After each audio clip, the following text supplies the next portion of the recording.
Hello semua dan salam sejahtera, harap anda sihat dan kita jumpa lagi. Dan Sukan Olimpik baru saja berakhir pada Ahad yang lalu. Kita melihat bagaimana semua rakyat Malaysia bersatu untuk memberi semangat dan menyokong atlet-atlet negara. Pertama sekali, tahniah kepada semua atlet negara, ketiga-tiga peluang mereka yang membawa nama negara julang tinggi di Tokyo 2020. Dengan satu pingat perak oleh Datuk Azizul Hasniawang dalam acara berbasikal kirin. Tahniah Datuk Azizul, dan juga Aaron Chia Suwi dalam sukan badminton bergulaki pingat gangsa. Jadi kita bawa pulang satu pingat perak dan satu pingat gangsa dalam Sukan Olimpik Tokyo 2020 kali ini. Jadi kepada anda yang baru saja bersama kami di Bicara Demi Malaysia I-League, kita bagi tepukanlah kepada semua atlet Malaysia. Sekali lagi, saya Sharon Wee, pengulas tetap anda, dan saya sendiri berpengalaman dalam sukan sebagai bekas pemain squash negara dan sebagai pengulas di Astro Arena. Namun saya ingin mengalu-ngalukan kedatangan anda. Selamat datang sekali lagi ke program Bicara Demi Malaysia. Kilauan Tokyo dianjurkan oleh I-League, Kementerian Belia dan Sukan, dan ini adalah episod kelima dengan tajuknya best. Memang tepatlah dengan semangat yang ditunjukkan oleh para penonton, para peminat dan kita semua sebagai rakyat Malaysia. Tajuknya ialah takkan terluntur semangat semua. Kalah ataupun menang, kita masih berada di sisi para atlet dan kita harapkan mereka akan mendapat inspirasi lah daripada Tokyo 2020 ni untuk improve lagi untuk kejohanan akan datang. Saya sendiri macam saya katakan tadilah sebagai atlet elit squash negara dan menuju ke kerjaya selepas sukan sebagai pengulas dan host sukan TV. Berpengalaman lah nak share sikit kan, sebagai pengulas sukan saya memang bersemangat acap kali buat pengulasan tu dari hati. Sebab saya pernah pun melalui apa yang dilalui oleh para atlet bila menang disanjung, bila kalah dikecam. Jadi pengulasan saya itu mengambil kira perkara sebegini dan juga nervousness atlet itu sebelum bertanding ataupun semasa bertanding. Tu sedikit sebanyak yang membantu saya lah. Pengulasan dalam 9 sukan, I pun macam wow, terror juga Sharon ni. Tapi itulah, bagi saya buat banyak homework, saya tak bertanya tentang satu-satu sukan tu, although it's not my pet sport, tapi I respect sukan itu dan atlet itu, oleh itu ulasan tu saya nak buat yang terbaik. Lagi-lagi di Sukan Olimpik antaranya 9 sukan, gimnastik, terjun, badminton, memanah, bola keranjang dalam dewan, 3-on-3, bola tampar pantai, karate dan juga angkat berat. So I had fun. Tapi my favourite, mungkin anda semua pun ada dengar suara saya buat pengulasan untuk Farah N. Hadi. My favourite of course, Dabita Sabri lah, acara terjun Ramai mungkin masih ingat saya berkata berenang sambil tersenyum. Dabita kan dia suka tersenyum, saya katalah bila dia swim tu nak pergi kat tepi kolam tu, bila dia terjun tu saya kata berenang sambil tersenyum. What a dive! Cantik benda-benda begini. I had so much fun. So congratulations lah Dabita. Dan Aaron Chia Sowi, saya buat masa tu syukur akhir bila mereka betul-betul upset, kalahkan, mengejutkan world number 1 Marcus Gideon dan juga Kelvin Sukamujo pada masa itu untuk mara ke peringkat separuh akhir. Dan of course penentuan pingat gangsa juga dia kejutkan Hendra Setiawan dan juga Muhammad Hassan. So very orang kata banggalah dengan dia effort. Dan satu lagi sesuatu yang saya orang kata very proud about as a women commentator, sebagai pengulas sukan wanita, saya diberi kepercayaan oleh Astro Arena untuk mengulas the Blue Ribbon of Badminton. Apa tu? Iaitu acara final perseorangan lelaki antara Chen Long dan juga Victor Axelsen. Oh, fantastic that part. I dengan expert commentator saya, of course, Roslyn Hashim. kita berdua bila buat pengulasan, sebab pengulasan ni ada lead commentator tu saya dan expert dia tentang teknikal semua, that's when Roslyn comes in. Itulah sebagai wanita dalam sukan, saya menggalakkan semua supaya believe in ourselves in whatever we do. Kan? Sebab hari ni juga tetamu khas kita bukan calang-calang orang. She's my sister, kakak saya. She's also a leader, role model saya, idola saya. Apa yang dia nak buat, dia kata, kalau kakak saya ni boleh buat, I pun boleh lah. You see, lead by example kan. Pada masa yang sama, beliau juga telah contribute dalam sukan, dalam education, dan beliau sendiri mempunyai karakter yang sungguh baik, a very kind person. Itulah leader yang kita ada, dan especially bagi beliau, semuanya hati beliau adalah untuk sukan Malaysia. Dan kita ngam kenapa? Pertama sekali, kita ngam sebab memang kita minat sukan. Nombor dua, alumni nanti alumni apa, universiti apa nanti saya akan katakan. But secondly, of course, we are in the same page because again, we are women leader and we love sports, and main thing, kita sayangi Malaysia. In wherever we go, it's always for Malaysia, about Malaysia, demi Malaysia. So sekali lagi sebelum saya perkenalkan tetamu jemputan, saya juga ingin beri penghargaan lah kepada pemimpin-pemimpin sukan yang bekerja keras di Sukan Olimpik 2020 dan of course akan terus memberi sokongan kepada atlet kita di Paralimpik. Antaranya tanyalah kepada I-Lead sebab bila Ketua Pengarah I-Lead dia jemput saya jadi pengulas tetap, Ketua Pengarah Encik Haswandi Ahmad bersama dengan pasukan I-Lead, dia kata kita nak promosikan Sukan Olimpik 2020 dan Sukan Paralimpik 2020. Straight away I kata yes, sebab kita dah minat sukan kan. Saya tabiklah kepada I-Lead. Thank you so much on behalf of sports community dengan program Bicara Demi Malaysia ni. Dan juga Menteri Belia dan Sukan yang turun ke Tokyo Datuk Sri Riza American, Nana American, dan juga Presiden MOM, kita lihat sampai terloncat-loncat dia support atlet badminton juga atlet-atlet lain, Tan Sri Datuk Sri Muhammad Nurza Zakaria, Ketua Pengarah MSN Datuk Syapawi, CEO ISN Encik Faizal, dan jangan lupa juga CDM kita, legend dalam badminton, Datuk Lee Chong Wei. Dan akan datang di Paralimpik, of course, Datuk Sri Megati Syahriman Zaharuddin akan menjadi CDM untuk Paralimpik Tokyo 2020. Jadi sekali lagi kita bagi tepukkan lah. Walaupun saya tak nampak anda nampak saya. I know you are there. Tepukkan gemuruh lah pada atlet kita dan semua pemimpin dan juga support system Bercakap tentang support system. Kita ada atlet, kita ada pemimpin. Tapi paling penting pemimpin tu perlu datang daripada hati mereka. Walaupun kalah, menang pun dalam keadaan yang susah, they are there. Dan tetamu jemputan kita, of course, sebelum saya perkenalkan nama beliau, dia punya profil tu panjang sampai saya tenganga. Saya kata, wow, aku pula yang nervous nak jadi host hari ni Naib Presiden Majlis Olimpik Malaysia MOM, Timbalan Presiden Konfederasi Hoki Malaysia KHM, dan beliau juga merupakan Profesor di Fakulti Sains Komputer dan Teknologi Maklumat Universiti Putra Malaysia. Tidak lain tidak bukan, jeng jeng jeng, siap dengan gendang, gedeng. Silakan Profesor Datuk Dr. Syamala Subramaniam. Hai Sharon. Hai Prof. Sangat happy untuk berjumpa Sharon lah. Saya nak bagi tabik kepada Sharon sebab saya telah mengikuti ulasan Sharon semasa Sukan Olimpik sampai bulu roma naik lah. Dan saya rasa sangat baiklah segala persiapan Sharon untuk Sukan Olimpik telah membantu untuk menyerlah lagi semangat semua peminat untuk bersama dengan pasukan kontingen kita. Terima kasih Prof. Selalunya tanya Prof, boleh tak I panggil Prof Syamala ataupun Datuk. Prof ni memang humble, dia kata it's okay, all this time you call me Professor Prof Syamala, you call me Prof Syamala. Boleh Prof? Boleh panggil kakak pun. Memang you are my kakak kan. Thank you. Dan satu lagi kepada anda semua, tadi I kata I nak ceritakan sikit lah why are we boleh klik lah frekuensi kepala tu sama kan.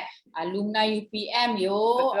I dulu belajar dia graduan ya, Fakulti Ekonomi dan pengurusan perniagaan. Jadi very proud lah to be educated in UPM, and of course dengan Prof Shamala, dengan your leadership, you actually guide all these young women and young men like all of us here.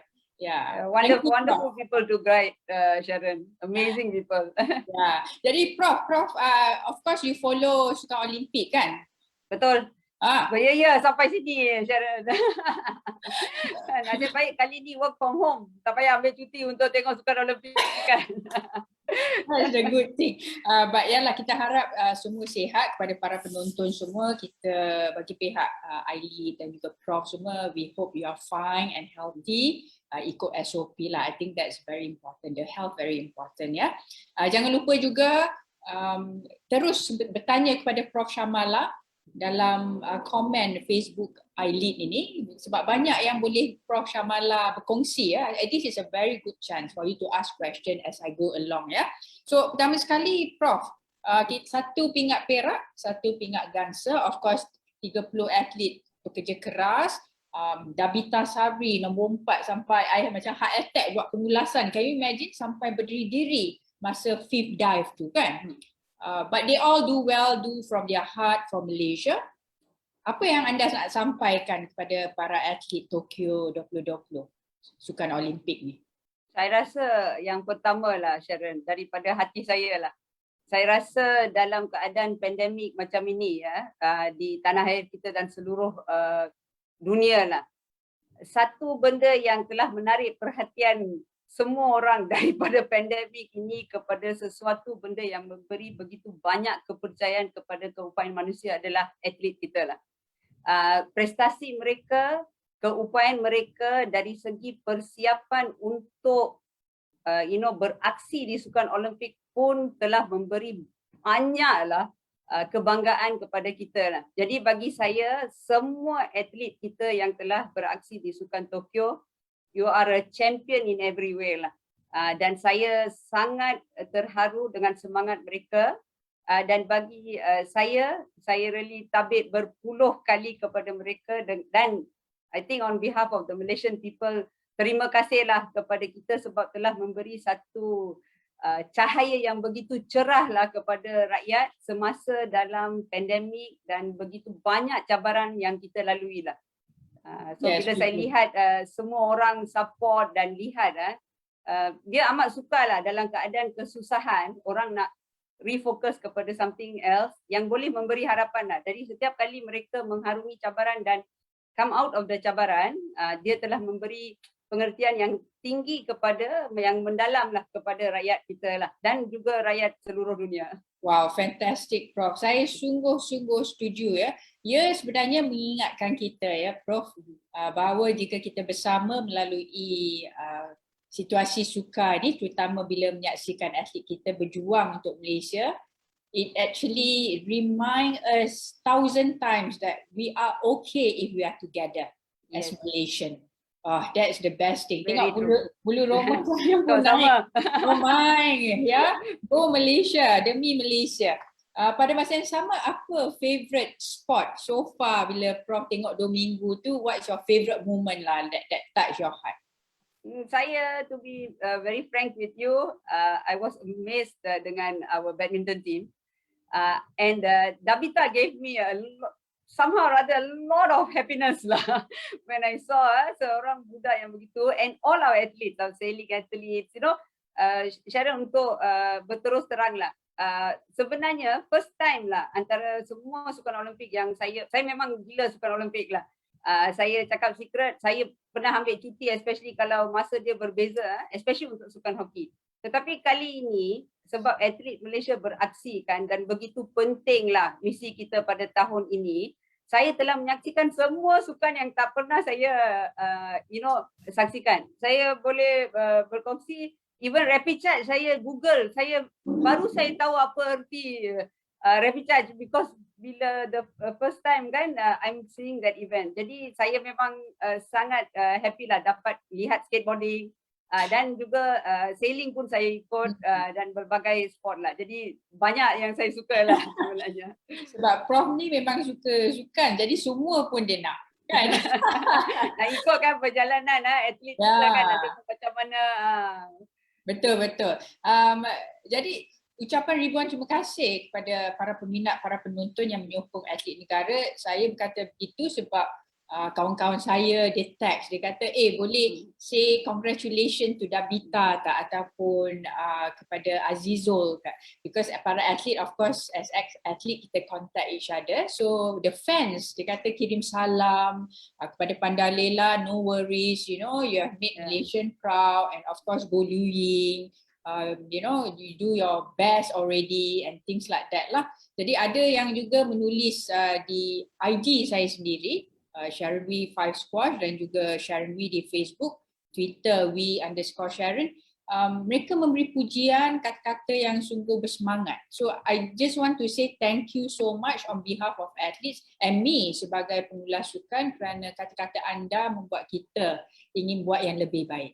So tepukkanlah pada para penonton dan juga para peminat sukan. You are the best, you know, we can't make it without you. So thanks so much. Peranan MOM, Prof of course orang kuat ya, naik Presiden MOM ni, kita selalunya netizen dia tahu KBS, MSN, ISN, tapi penting dalam tamasya besar sebegini ialah Majlis Olimpik Malaysia. Jadi boleh Prof share with us lah peranan MOM dalam penyediaan atlet-atlet di Paralimpik dan juga Olimpik dan juga tamasya-tamasya besar seperti Commonwealth Games, Asian Games, SEA Games. Okey, Sharon, sebenarnya kalau kita lihat sukan Olimpik lah dianjurkan oleh Majlis Olimpik Antarabangsa, DIOC. Dan pada masa terdapat banyak pertikaian kan, sama ada untuk meneruskan penganjuran dan tidak, ramai orang mempertikaikan berkenaan penganjuran tersebut, tetapi badan yang telah membolehkan dan mengupayakan satu tamasya sebesar ini untuk berlangsung adalah IOC. Jadi perkara pertama sebelum kita melihat kepada MOM adalah untuk melihat struktur serta betapa kukuh IOC ini untuk membawa sukan kepada satu landasan yang dia boleh bawa perubahan kepada human civilization lah. Even daripada zaman Greek. Jadi kalau kita lihat Majlis Olimpik di setiap negara, dia governing body. Dia akan jadi ahli gabungan kepada Persatuan Sukan Kebangsaan dan terdapat pelbagai struktur di seluruh dunia. Tetapi di Malaysia, satu keunikan lah yang amat cantik adalah kita mempunyai satu ekosistem di mana Majlis Olimpik Malaysia yang merupakan badan induk yang menjadi umbrella body kepada ahli-ahli gabungan kita, kita akan bekerjasama dengan Kementerian Belia dan Sukan, kukuh support, Majlis Sukan Negara sangat kukuh, dan Institut Sukan Negara. Jadi dari segi persediaan atlet, sistem kita ni sangat interrelated. Walaupun MOM ini akan menyeleras secara menyeluruh penyertaan, registration tu very strict. Dia kalau kita miss, atlet kita pun boleh terlepas dan sebagainya. Tetapi peranan MOM ni nampak di dalam setiap badan yang besar yang terlibat dalam persediaan atlet. Contohnya di Majlis Sukan Negara. Ahli lembaga MSN, wakil MOM, Presiden MOM pun ada. Di Institut Sukan Negara dan Kementerian Belia dan Sukan, semua memberi penghormatan yang begitu tinggi untuk penglibatan MOM. Jadi kita punya sistem MOM memang menjadi badan yang hold all the ahli gabungan together, badan induk yang menyeleras penyertaan, and kita bekerjasama dengan KBS, MSN dan ISN, Sharon, untuk persediaan atlet lah. Fantastic. Tanya MOM dan juga semua pemimpin MOM yang bekerja keras lah untuk memastikan registration para atlet semua pergi ke tamasya dengan selamat dan dapat bertanding. This is when Prof, I think MOM did superb sebab I dengar dekat Tokyo ada beberapa atlet yang tak dapat bertanding sebab Majlis Olimpik mereka terlepas. Exactly, Sharon. So we are very glad with MOM. So thank you so much. Thank you, Sharon. Sekretariat kita memang amat baiklah. Ya. Prof, kepimpinan Tan Sri Norza dan juga sekretariat kita. Memang semasa Tamasya Sukan, saya rasa antara orang yang akan paling pangcet adalah sekretariat Majlis Olimpik di sana lah, sebab nak untuk arrange segala-galanya di sana, pastikan atlet okey, makan okey dan sebagainya. Penyelarasan tu memang sangat-sangat high end lah. Pada masa yang sama, MOM juga menganjurkan program-program leadership ya, Prof. Dan juga untuk betul lah. dalam sukan. Boleh Prof terangkan sikit apa antara program? MOM juga melihat kepada salah satu perkara yang penting lah, berbagai aspek, Sharon, termasuk kepentingan pendidikan lah. Jadi kalau kita lihat salah satu tema yang selalu digunakan semasa Sukan Olimpik adalah the Olympic Movement. Sebab hakikat dia, Sukan Olimpik telah bermula supaya dia boleh membawa satu perubahan yang baik kepada seseorang individu dengan penglibatan dalam sukan lah. Jadi dari segi pendidikan Olympic education, Olympic value education, khusus pendidikan dan sebagainya, memainkan peranan penting untuk kita memperkasakan lagi ahli-ahli sukan kita lah. Kita pun ada wanita di dalam sukan, dan berbagai aspek lain di dalam Majlis Olimpik Malaysia dalam peranan kita untuk memartabatkan lagi sukan di tanah air lah. Oh, cukup baguslah. Jadi kepada anda semua, harap ini membuka minda dan mata anda tentang peranan MOM. Ya, selalu kita dengar tapi peranan mereka cukup besar lah. Especially administration, memastikan atlet dalam keadaan yang baik, selamat untuk bertanding. Of course, seperti dalam Sukan Olimpik ni, moto Sukan Olimpik ya, Citiest, Healthiest, Sportiest. Yes. Dan faster, higher, stronger. Dia campur lagi baru-baru ini together. So that's what we want, faster, higher, stronger together. So sebagai rakyat Malaysia itulah yang kita mahu, especially untuk para atlet dan sukan Malaysia. Pada masa yang sama, Prof, pada awal sebelum kita mula kan, saya kata kita klik. Betul. Kita otai, kita klik. Sebab kita pun pernah bekerjasama dalam banyak program.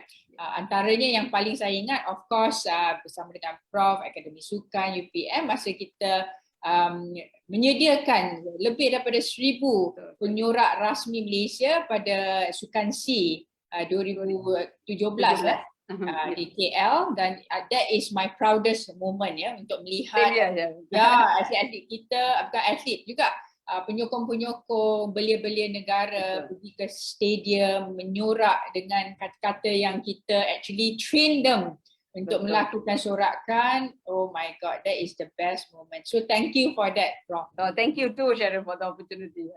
We work hard for that kan, untuk menyediakan mereka pasukan sorak untuk atlet Malaysia, pasukan sorak rasmi bersama dengan tim Malaysia lah, TM pada masa itu. Itulah antara memori saya. But at the same time, kita memang suka sukan. Saya sampai pakai baju Olimpik just to share, 3 kali kita membida untuk masuk dalam Sukan Olimpik melalui World Squash Federation, 3-3 tak dapat masuk. So keep trying, Sharon. We are going to try kan. Prof juga memang fall in love with sport, especially hockey lah, Prof. So boleh ceritakan kepada kami signifikan Tokyo 2020 kepada anda ni? Actually, Sharon, Tokyo 2020 ni saya rasa sangat signifikan kepada semua orang lah. Yang perkara pertama, saya rasa dia telah menunjukkan, untuk kita organize satu multi-sport game yang melibatkan beribu atlet pada tahap tertinggi, menunjukkan betapa pentingnya sukan dan Olimpik lah. Dalam keadaan kita tak boleh keluar rumah, hakikat dia, kita telah membolehkan untuk diadakan satu tamasya sebesar ni lah. Bagi saya, perkara pertama yang sangat membawa makna kepada kita, keupayaan manusia lah untuk menanggani segala cabaran dan sampai ke bumi Tokyo. Sebab untuk sampai kat sana tu memang sangat perit lah perjalanan dia. Bagi saya lihat atlet kita kan, saya masih ingat March 2020 bila kita di London, pada masa tu dia nampak macam satu tayangan gambar. Oh, kita di attack, terkurung di rumah dan sebagainya. Atlet kita antara orang yang mempunyai cabaran yang paling tinggi lah. Macam sekarang lah, tengah dinilai daripada segala aspek seolah-olah tidak ada pandemik.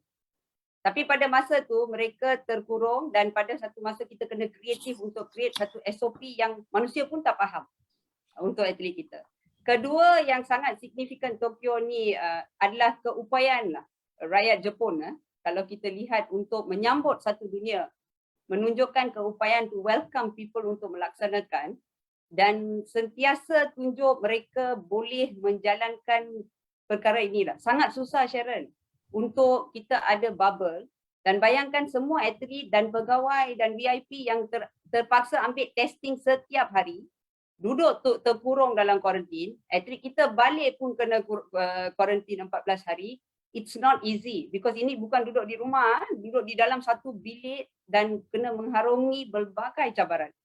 Ketiga, saya berterus teranglah Sharon, saya masih tidak dapat lupakan Sukan Asia 2018 di mana pasukan hoki lelaki kita tipis saja. Dan saya pada pembukaan Olimpik, saya boleh cakap terus teranglah, saya sakit kepala 1 minggu tu. Kepala saya pun fikir apa mengganggu saya. Tapi masa pembukaan Olimpik tu, sebab saya selalu bersyukurlah saya dapat pergi Greece kan untuk program Olimpik. So saya dah macam hafal lah. The anthem of the Olympic anthem saya dah hafal dah. I can sing it. I can tell you that. Oh wow. Yeah, you know, I it's in my heart lah. It really. So bila the Olympic anthem was played kan, saya tak sedar, saya nangis tau. Mami please saya, tapi saya rasa saya punya rasa sedih tak layak. Amat perit lah. Tapi selepas 2 minggu lah, saya cakap bila saya tengok setiap atlet daripada berbagai negara mengharungi, you cannot imagine lah the disappointment they have gone through. Some potential to get gold, Olympic record holders lost. Some got injured, some halfway something technically gone wrong. Saya pun fikir tahu macam mana dia boleh tahan lepas berlatih untuk 4-5 tahun. Jadi saya cakap lah masa closing saya cakap kat Mami, you see the power of these 2 weeks Mama. I don't cry anymore. Saya telah mendapat satu kekuatan bahawa kita bukan, saya cakap sebelum Olimpik tu saya rasa hoki lelaki aja Malaysia yang telah mengharungi benda tu lah. So you see Sharon, yang very important about this timing lah is man's ability to fight challenge. True. You know, the will to get inspiration daripada atlet lah. Atlet kita, atlet luar negara dan sebagainya. Dan how you are celebrated when you bring joy, especially now when it's COVID. Yeah, when the time is hard. Yes, it's very hard for everybody. Sudah pasti itulah Prof. Thank you for sharing. Kita pun bila Prof explain kita boleh rasa lah perasaan anda, keperitan, tapi pada masa yang sama you made a comeback in a way that you are glad, you are blessed. We are grateful kan that atlet-atlet kita berjuang habis-habisan. There are times in sports even 13 seconds to make so much difference. Yeah, exactly. But that is sports. Whether you make it or you did your very best, but still we are very proud of them. Itu yang kita nak katakan kepada semua atlet negara lah. Oh wow, very inspirational lah your sharing. Kepada penonton semua, terima kasih kerana bersama kami di Bicara Demi Malaysia. Ini adalah episod ke-5 bersama dengan Prof. Shamala, iaitu Naib Presiden Majlis Olimpik Malaysia dan juga Timbalan Presiden Konfederasi Hoki Malaysia KHM, Profesor di UPM juga.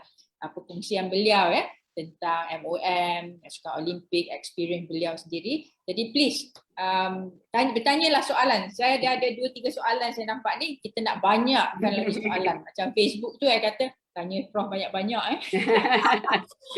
Tak baca tu. Sementara kita menunggu lebih banyak soalan ni, kita nak tanya kat Prof ni. Saya nak tunjukkan kepada anda lah promo Berita 3 Dimensi oleh iLeague.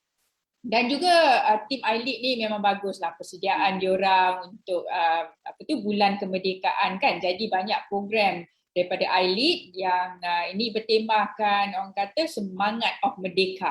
Jadi kita saksikan program ini adalah daripada 15 Ogos sampai 15 September oleh iLeague.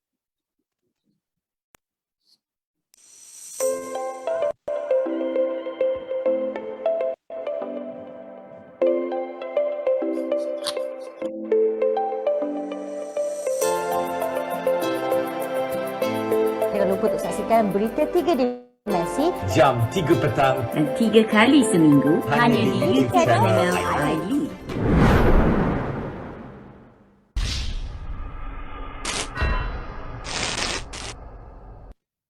Terus melangkah menghadapi segala rintangan, teguh bersama berdepan dengan agenda dunia. Kita masih di sini, cekal utuh berdiri bersama mengharungi demi Malaysia, demi Malaysia, tanah tumpah darahku, biarkan dunia tahu. Demi Malaysia, demi Malaysia, tanah tumpah darahku, takkan terhitung semasa.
Dan terima kasihlah kepada iLead ya yang memang proaktif dalam menjalankan program-program dalam bulan kemerdekaan. Dan pada masa yang sama jangan lupa ya like dan share iLead KBS. Jadi kepada anda yang nak ikut, mungkin nak tengok-tengok sikit apa yang Sharon tulis masa Sukan Olimpik semua, sebab I buat sebenarnya bila saya buat commentary, I buat apa orang kata diary saya sendiri. So anda boleh ke Facebook Sharon Wee ataupun IG Sharon Wee number 5 Squash, Sharon Wee Squash lah tu. Dan juga Twitter Wee_Sharon say hi to me, I say hi to you back lah kalau nak tanya apa-apa. Tapi this time is not about me, it's about Prof Shamala. Memang ramai yang nak bertanya Prof. Are you ready? Yes, my dear. Oh yo. Prof ni memang sentiasa ready ya. Okey, daripada A. Fikri, dia tanya, Prof, kita dah sedia maklum lah selepas Sukan Olimpik di Tokyo akan diteruskan lagi di Paris pada 2024. Jadi agak-agak ada tak atlet yang berfikir untuk tidak join dan apa pandangan? Saya thank you Fikri ya. Okay, thank you Fikri untuk soalan. Saya rasa yang atlet yang telah beraksi di Tokyo 2020 mesti ingin bersama kontingen Malaysia di Paris 2024 lah. Sebab saya rasa kalau kita lihat trend daripada pelbagai atlet seluruh dunia, termasuk atlet kita juga seperti Dato' Azizul, mereka takkan berhenti di satu cycle Olimpik 4 tahun lah. Jadi kalau 4 Olimpik cycle tu 16 tahun, mereka akan mengharungi cabaran tu, terutamanya yang mempunyai sasaran sendiri untuk mencapai pingat ke atau better dia punya prestasi. So saya rasa kalau ada pun yang bersara akan bersara sebab mungkin dia dah habis cycle dia lah. Tapi dari segi untuk beraksi di Paris, dalam prasana kami semua berdoa agar pandemik ni tidak akan ada lagi dalam masa terdekat dan atlet boleh prepare pada full scale. Saya rasa ramai akan stay on the wheel, the bandwagon to be there. Yes, we hope so. And good news, Dato' Azizul kata he will continue 2024. Betul, exactly. Ya, dia akan pergi sana. Bonjour, madam. Bonjour, Paris 2024. Betul. Okay, kalau Prof pergi, ambil saya pergi juga 100% adik, sure. Don't me put in your bag luggage ke apa, tumpat I kat dalam. Okay, daripada Kaf Afandi, dia tanya, tim hoki Malaysia juga berada dalam world class standard. Agaknya adakah kita akan sasarkan pingat untuk Olimpik seterusnya? Oh, Sharon, can I get the name again? Kaf Afandi, Kaf namanya. Okay, thank you Kaf Afandi so, on behalf of all the hockey family lah. satu komen yang memberi pengertian yang sangat mendalam lah kepada kita. Memang Kak, kami sangat-sangat mengharapkan kita dapat masuk kepada Sukan Olimpik lah. Dan juga saya rasa sasaran pertama kita adalah untuk layak ke Sukan Olimpik Paris 2024, dan selepas mencapai sasaran tu saya pasti kita pun akan mensasarkan supaya kita boleh bukan saja menyertai tapi menyertai dengan mencapai satu pungutan pingat lah. Very good. Jadi kita harapkan itulah daripada tim hoki kita, sebab kita memang dah world class. It's just that need to qualify for the next Olympics lah. So in them we trust, Prof. Betul. Thank you Sharon, thank you. Seterusnya dari Kamila Arif, dia tanya setiap kejohanan ataupun tamasya ya, pasti ada postmortem setelah dikaji. Apakah antara langkah pembaharuan yang diguna pakai kepada barisan atlet demi menuju kejohanan akan datang, dan kongsikan sedikit sebanyak. So that means is there any postmortem, then what's the plan untuk the next tamasya? Okay, thank you very much for the question. Saya rasa selepas lah satu kepastian lah jalan menghala ke depan tu, satu enlightenment yang besar lah dekat Tokyo 2020. Seperti semua Olimpik dan kejohanan jugalah. Satu, kita dapat melihat negara-negara yang tak pernah muncul, tiba-tiba muncul sebagai main players.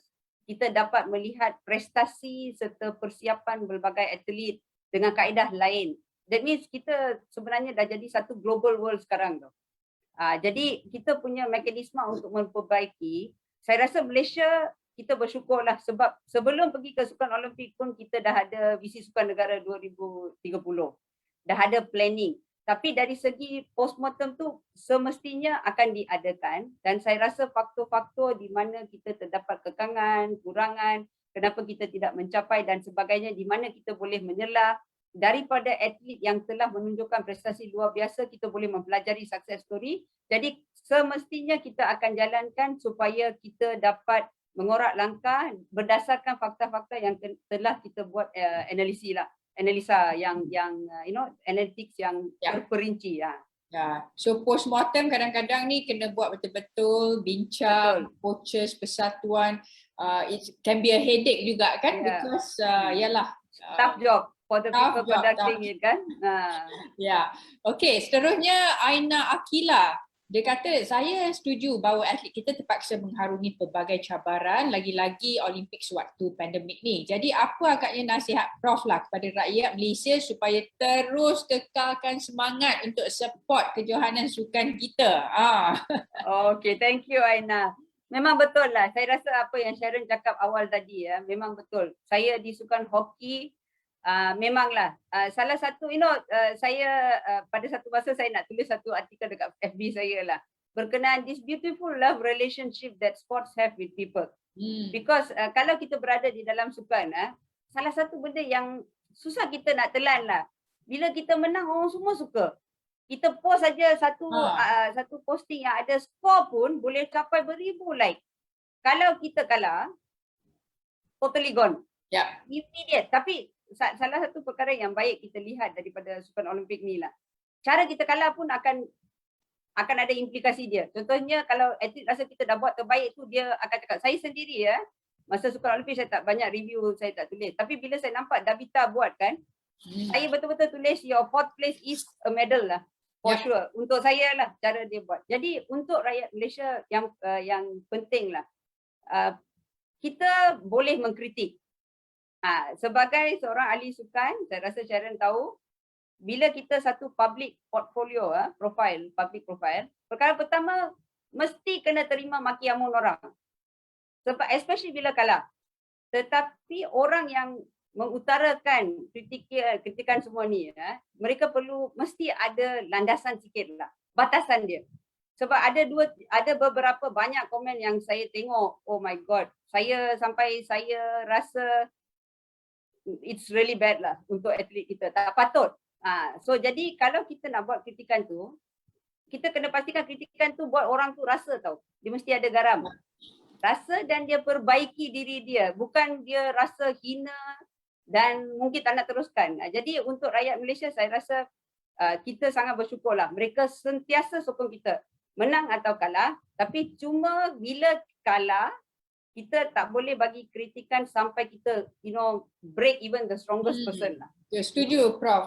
Saya sendiri sebagai pengulas di Astro Arena, saya pun bacalah juga menerima ada yang constructive comment, ada yang kecam. Kan we cannot please everybody. This is Betul. life.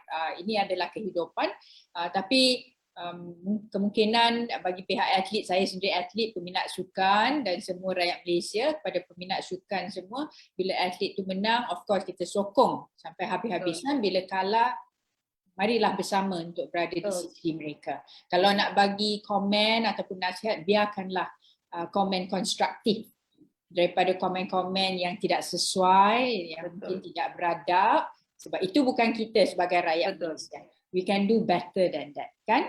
Tapi Exactly, kepada mereka yang positif, thank you so much. Teruskan sokongan anda lah kepada sukan Malaysia, tu yang paling penting. Kita ada beberapa lagi soalan, best juga Prof, sebab soalan saya kepada anda pun penting, tapi yang saya nak fokus soalan daripada para penonton kita. So lebih interaktif kan Prof, you don't mind? Baik bos, no problem. Okay. You're always the So, best. Okay, if I'm boss, you are my boss. Bukan gitu. Syafiq Syahrin, Syafiq dia tanya, apa pendapat mengenai judges yang bias dalam pemberian markah kepada tim Malaysia? Adakah perkara sebegitu wujud? Soalan panas. Betul. Okay, Syafiq. Biasanya bila kita kalah, terdapat banyak sentimen dan sebagainya lah. Tapi saya rasa kewujudan judges ni sekarang susah. Sebab bila saya tengok teknologi yang digunakan, lepas tu dengan telecast yang dibuat live, berbanding dengan dulu. Dulu kita tak tahu. Saya profesor di dalam bidang IT lah. Jadi saya betul meneliti tahu online report dengan yang screen, especially untuk salah satu sukan subjektif, diving. Okay, so kita tengok. Jadi dalam tempoh masa yang begitu singkat dan orang, saya rasa biasness cannot happen, one, because I don't think the judges will do it lah. Okay, tapi yang kedua, tak boleh buat sebab satu dunia tengok. Dan satu dunia arif. Ya. Okay, kalau lompatan macam ni, macam Sharon lah, saya rasa gimnastik Sharon buat kan. Ya. So masa saya dengar Sharon mengulaskan pasal lompatan dan sebab saya really zero lah gimnastik. Jadi bila saya tengok, saya pun cuba fikir tau, macam mana dia bagi markah dia dengan pusingan dia dan sebagainya. Jadi salah satu perkara untuk mengelak supaya tidak ada grey area ni, kita sebagai atlet dan jurulatih perlu perform supaya dia tak ada grey area. You must perform in that way. Sebab kalau ada grey area dan sebagainya, dia akan create a lot of speculation lah. Jadi untuk saya rasa terima kasihlah kepada teknologi yang wujud sebab ketelusan tu nampak sangatlah. Jadi untuk saya dia tak wujud lah benda tu, perkara tersebut mungkin berbeza di pandangan mata orang. Ya. Saya juga ingin berkongsi pengalaman saya macam diving tu dia ada 7 juri 2 markah teratas, 2 markah terbawah dikeluarkan. Ini kerana untuk mengurangkan bias. Sebab ada juri yang mungkin beri terlampau banyak markah, ada yang beri terlampau rendah markah. Oleh itu berlakulah sistem sebegini. 2 top out, 2 down out. Yang ambil yang tengah-tengah, kali difficulty dapatlah markah tu. Okay, dah boleh jadi diving coach kan? Okay, so begitu juga dengan karate. Can you imagine Prof, karate untuk masuk dalam sukan Olimpik I baca antara elemen untuk sukan tu masa proposal membidar, you have to put in what sports technology are you going to bring in. And karate, wow, coach boleh minta orang kata video review, only coach, not the exponent, bukan atlet tu. So nanti ada video supervisor, dia tengok balik angle dia sama ada dapat point ke tak. Kalau dapat point, dia kata approve. Tak dapat point, rejected lah. And that is the best about sports technology. Macam badminton kita ada Hawkeye, kalau bola sepak kita ada VAR kan. Semua ni lah. Kita ambil lagi 2 Okay. Kalau dengan Prof 2 jam pun tak habis. Okay. Daripada Muhammad Effendi Abdullah, Datuk Prof, saya nak tanya Prof lah, setuju tak peruntukan bajet pasukan negara kurang daripada 10% dari negara-negara besar, contoh pelayaran, hanya dapat 1% saja jika dibandingkan UK 130 juta ataupun Australia. Jadi kita kini bangga dengan pencapaian kita. Contoh hoki UK peruntukan 75 juta. Saya tak tahu berapa bajet pasukan hoki kita. Jadi kalau kita hendak mencapai kejayaan cemerlang, kita perlu juga melabur. Saya juga sangat mengharap hoki layak ke Olimpik. So what do you think on the budget from Malaysia and other countries? Okey, terima kasih Encik Effendi ya. Saya tak pasti ni Encik Effendi coach kita ke tak. Tapi Encik Effendi, kalau Encik Effendi sailing, dia macam abang saya lah. So, okey, terima kasih atas soalan tu lah. Memang dari segi peruntukan, dari segi berbandingan dengan negara lain, suka untuk kita menilai sebab kita terpaksa lihat secara GDP keseluruhan lah. The whole country's economy dari segi pendidikan, perubatan, perumahan dan sebagainya. Tetapi hakikat kita perlu melabur lagi banyak. Sebab kadang-kadang kan bila kita tak mencapai sesuatu ataupun orang boleh mempertikaikan prestasi kita, first thing dia akan buat, dia akan cut allowance. Saya pun tak boleh faham logik ni lah. Kalau tak perform, terus allowance tutup, potong dan sebagainya lah. Macam mana sukan tu nak naik? Memang tak boleh. Tapi kita patut lihat dari segi pelaburan kita, kita mesti melabur lagi banyak ke dalam supaya equation ni lah. Saya just bagi satu contoh. Saya, subjek kesukaan saya adalah simulasi dan pemodelan di dalam rangkaian komputer lah. Senang aja saya akan bagi tahu student PhD saya. Pick a competitor that is the best in the world. Okey, untuk di bidang sains, kita ada jurnal Q1, Q2 lah. Dia lebih kurang macam Olimpik. So kalau kita nak capai sukan Olimpik, paling senang. Tengok siapa akan dapat emas. Dan mesti melabur setimpal atau lebih. Yeah. Kalau tak, kalau there is no way you're fighting an endless fight. Because memang kalau dia ada, contohnya kalau satu tim datang, tengok masa diving, masa berbagai lah hoki, hoki saya perhatikan, satu pasukan tu datang dia ada 7 orang tu. Satu orang jaga air, satu orang jaga makanan, nutrition, psikologi dan sebagainya. Kalau kita pergi dengan 2 orang ke 3 orang, we never make it. So dari segi pelaburan, our country is definitely heading the right way. For sure. Because but budgeting ni memanglah senang untuk kita di luar untuk mengatakan untuk tambah bajet. Yeah. Tapi yang lagi satu penting, untuk sukan kita sendiri, kita mesti menyerlah. Baru pelaburan tu akan datang sendiri. Kalau contohnya kita ada RM100, negara tu ada RM100, dia dah bagi RM60 kepada sukan, tapi malangnya sukan tak perform, tahun depan dia kena kurangkan kepada RM40. Tapi kalau sukan tu perform, RM60 tu, semua sponsor luar akan datang masuk dan sebagainya lah. Jadi prestasi pun amat dikorelasikan dengan dengan pelaburan lah. Yalah, so memang Encik Effendi, saya setuju sangat. Kalau kita meningkatkan pelaburan kita, itu akan menjadikan sesuatu yang boleh membuka banyak peluang lah kepada sukan tu untuk mendekatkan jurang kita. Dia satu, kalau kita nak catch up, kita kena lihat kita setimpal, are we catching up near or are we needing an acceleration? So kalau kita kena ada pecotan untuk catch up dengan ni, kena labur lagi lah berganda.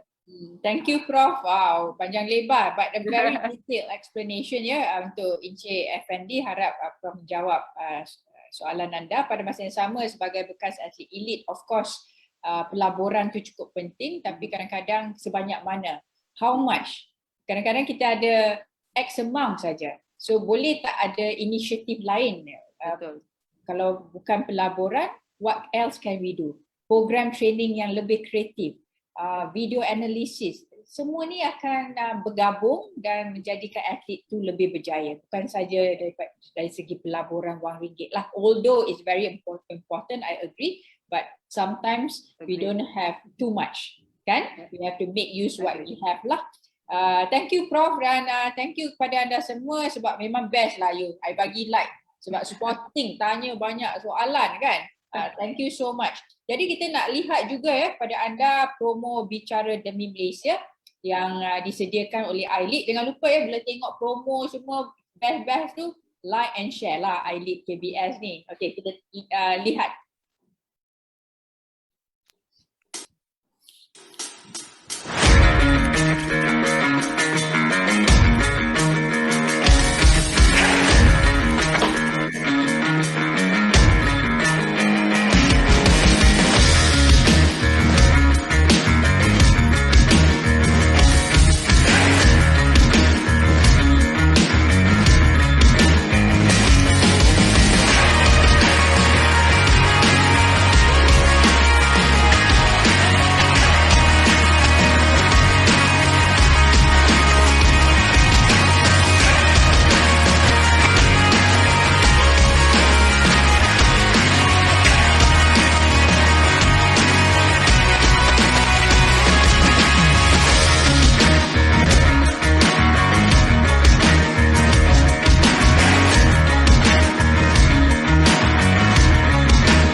Tengok video pun I semangat nak pakai kasut pergi main squash. Tapi tadi dah jogging lah. Prof ada exercise Ada juga Ada. Okay, good. Kena cakap ada. Okay, Prof. Sebenarnya beberapa peminat lah bertanya tapi saya nak kaitkan dengan soalan terakhir saya kepada Prof. Of course kita ada di sini Idris bin Takyan, dia tanya pelapis penerjun baru lelaki dan wanita untuk Paris 2024 adakah boleh dicungkil dalam masa 3 tahun. Daripada Yusof Khalid, of course dia relate dengan pemenang orang kata angkat berat lah, Hidilin Diaz ya, yang berlatih di Jasim Melaka, Kampung Air tu Melaka. Dia kata faktor persekitaran walaupun tidak begitu penting tapi semangat, kekuatan mental tu nampaknya pada pihak atlet itulah. Dia orang kata selari dengan apa yang saya hendak tanyakan kepada Prof, that means future. Atlet pelapis kita. Kita perlukan pelapis elit, bukan saja sebarangan pelapis ya Prof, pelapis elit tahap antarabangsa. Jadi pandangan Prof, roadmap Malaysia. Okey, roadmap dari segi pelapis ni sebenarnya telah wujud lama di Malaysia lah.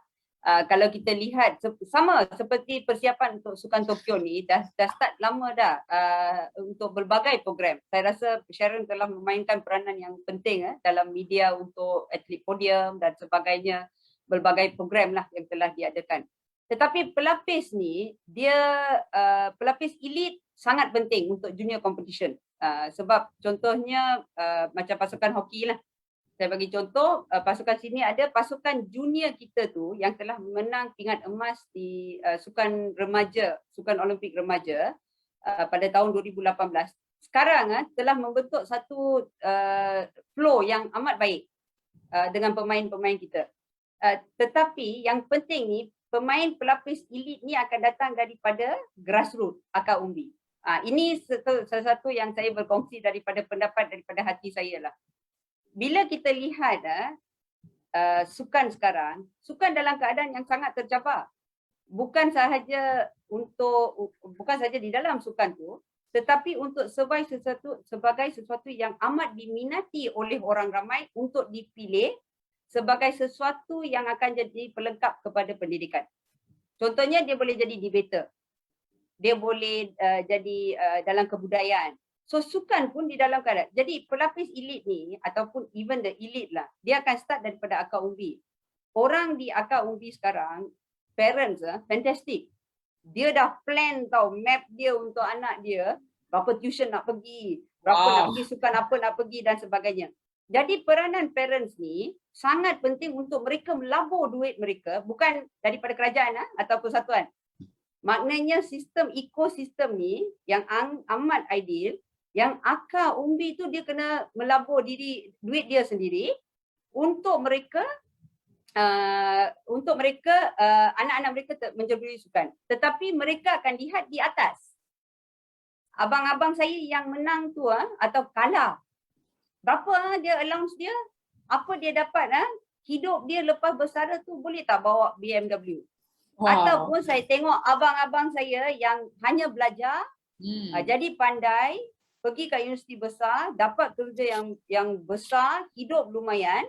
Jadi dia akan buat pemilihan untuk melihat sama ada nak datang atau memperkukuhkan. Jadi kalau kita harapkan sistem yang Persatuan Sukan Kebangsaan, klub sukan dan kerajaan yang akan membentuk akar umbi sahaja, kita tak boleh tahan lama. Sebab kita perlu pelaburan daripada semua orang. Betul, Jadi yang setuju. penting tu untuk elite Sharon, is kita perlu profilkan sukan supaya dia nampak gah. That's why even bad publicity mustn't hurt the sport. And as important as akar umbi, let me please tell you, they're all watching their abang and kakak very closely. So walaupun kita kalah kat atas dan orang cakap kena start kat bawah, bila kalah dia akan tengok apa kita buat. Jadi kita kena melihat semula supaya atraktif tak ni. Contohnya kalau saya pergi buat PhD, hidup saya lagi senang atau daripada saya akan bermati-matian untuk negara saya. Jadi saya nak masuk tak perkara tu. So we are in a junction, we have to really fight for the survival of sports. And make it look good in the midst of all the criticism. Thank you, Prof. What a good one. Wow. The main thing adalah semangat patriotik, bersemangat demi Malaysia dan demi sukan Malaysia, kan, Prof? Betul. Very good one. Jadi pada masa yang sama itulah, terima kasihlah kepada para peminat. Anda adalah antara ekosistem, support system untuk memajukan sukan Malaysia. Dan daripada iLead kita juga ada kuis tahukah anda. Kuis tahukah anda, sebenarnya kuis ni kuis mingguan bicara demi Malaysia. Soalan-soalan tu untuk melihat sama ada anda tahu sedikit sebanyak tentang sukan Olimpik atlet kita. Jadi kita nak lihatlah soalan untuk minggu episod kelima ini. The last two. Jadi soalan kuis episod kelima, negara manakah yang memenangi Tamasya Sukan Olimpik Tokyo 2020? Ini bermakna negara mana yang memenangi pingat emas yang terbanyaklah di Tokyo 2020. Jadi kepada anda yang mengikuti kami, kumpulkan semua jawapan daripada episod pertama sampai episod ke-6. Episod ke-6 adalah episod terakhir pada 20 Ogos nanti. Kumpul semua jawapan tu nanti. Episod ke-6 saya akan announce, okey, masanya untuk anda untuk meletak ke semua 6 jawapan. Jadi siapa yang top 3 yang jawab dengan betul, dengan pantas di Facebook komen iLead tu akan menang lah. Hadiah memang best. Saya nak minta daripada iLead, dia kata tak apa, bagi top 3 tu kepada peminat dulu. Saya masih negotiate lah dengan iLead. Saya rasa dia akan bagi kat I juga kod hadiah tu. Kepada para penonton, para peminat, terima kasihlah dah lebih kurang pukul 10 masih bersama kami. Jangan lupa isi borang pendaftaran dan penilaian yang telah dikongsi di laman komen Facebook. Jadi sekali lagi Prof, apa kata-kata terakhir anda? A short and sweet one. Okey, saya amat berterima kasihlah kepada semua penonton kita hari ini. Seperti penonton kita juga, rakyat akan menjadi nadi kepada sesuatu sukan lah. Jadi kepentingan sokongan kepada para atlet kita dan perkara yang amat penting yang patut kita menghayati adalah keunikan sukan Olimpik. Jadi walaupun senang untuk orang cakap kalau seseorang tu berkata dia inilah terbaik yang dia buat tu, tidak memadai. Saya cakap terus teranglah, untuk meletak kaki kita di sukan Olimpik merupakan satu pengiktirafan yang luar biasa. Sangat susah. Jadi impian setiap rakyat kita seharusnya, atau atlet atau coaches kita, mestilah menghala kepada sukan Olimpik, pencapaian kita. Tetapi perkara ini tidak boleh dijalankan hanya oleh sistem kerajaan, persatuan. Sangat-sangat penting untuk datang daripada hati setiap atlet. Dan jurulatih supaya dia boleh mendapatlah rasa hormat tu daripada orang dan menjadi inspirasi, sebab sukan ni merupakan sesuatu yang sangat penting. It is the only place you can see a competition between countries and your national flag being played. Jadi sangat penting untuk semua orang menyokong sukan. Sangat penting untuk ahli-ahli dan family sukan kita untuk memastikan sukan akan sentiasa dimartabatkan sampai semua orang bekerja-kerja untuk terlibat di dalam sukan. So to all the Olympic athletes, and I think Encik Effendi is here, sailing also is fantastic. Kalau seseorang tu lihat atlet sailing di dalam tengah panas tu dan sangat kreatif Encik Effendi dan keluarga semasa sukan, semasa MCO, saya ingat lagi Khairul Nizam dibuat di rumah dan sebagainya. To all our wonderful athletes, thank you very much on behalf of all of us. You are fantastic and you have all my respect and love for you. Thank you. Thank you. Terima kasih Prof. Satu nasihat ataupun pandangan terakhir di Bicara Demi Malaysia, menaikkan semangat komuniti sukan dan juga terutamanya kepada para atlet. Dan begitulah daripada Profesor Datuk Dr. Syamala Subramaniam, Naib Presiden Majlis Olimpik Malaysia bagi pihak ILIT KBS. Thank you. Terima kasih Prof. Thank you Sharon. Thank you ILIT. Jadi kepada ILIT juga tahniahlah kerana menganjurkan Bicara Demi Malaysia. Sebenarnya tabiklah sebab bila mereka kata, Sharon, can you become pengulas tetap, bila saya melihat objektif mereka untuk mewar-warkan tentang sukan Olimpik dan Paralimpik dan juga menyatukan rakyat Malaysia melalui sukan, of course I'm all out untuk Bicara Demi Malaysia ILIT. Dan kepada para penonton semua, peminat sukan, marilah kita bersama-sama sebagai rakyat Malaysia, tak kira bangsa, agama, kaum, dari mana kita terus menyokong atlet negara, mereka kalah ataupun menang, dan kita sentiasa berada di sisi mereka. Dan saya ingin juga sampaikan yang paling penting jika kita mahu atlet kita menjadi world class, para peminat dan juga komuniti sukan juga memainkan peranan yang cukup penting mempunyai pemikiran mindset world class juga. Kerana kita perlu bergerak secara selari lah. Kalau kita nak atlet kita memenangi pingat emas, world champion, menjadi yang terbaik di dunia, as a support system, we have to work together bersama-sama untuk atlet Malaysia dan demi negara. Jadi sampai di sini saja daripada saya Syarwi. Jangan lupa episod terakhir Bicara Demi Malaysia Kilauan Tokyo pada 20 Ogos nanti. Kepada anda semua, selamat malam dan jangan lupa terus demi Malaysia, sokong Malaysia, gambate Malaysia. Kita jumpa lagi.